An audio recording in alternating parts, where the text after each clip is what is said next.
Atlantic white cedar forests are the characteristic wetland of New Jersey's pinelands.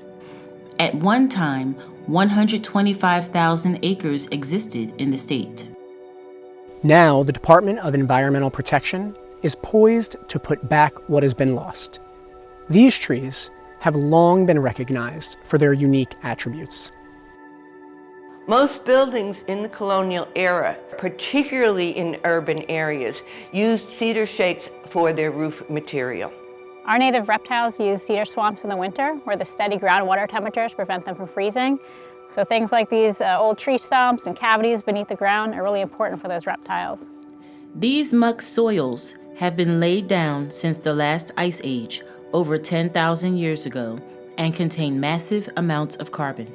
Organic muck soils, which we find here in the wetlands of the pinelands, clean the water of the Kirkwood-Cohansey aquifer as it moves from the ground to the streams. Climate change threatens the species where it meets the coast.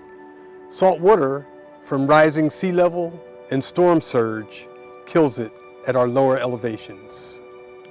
Unfortunately, for centuries, cedar was cut without a thought to the future. In many cases, the uncut hardwood species that were left behind took over.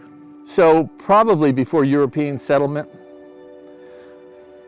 the academic guesses are about 500,000 acres of Atlantic white cedar range wide. This is going from the range we know now, which is southern Maine down to northern Florida, then across the Gulf Coast.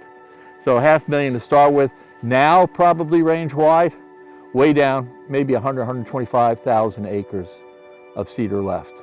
Best guess is in New Jersey, probably about 25,000 acres remain now. At DEP, we've supported research and research institutions so that we would know the best methods for restoring these trees and these forests. And for decades, conservationists and preservationists have been calling for restoring Atlantic white cedar. We know you can determine how healthy a pine barrens forest is by what species you find.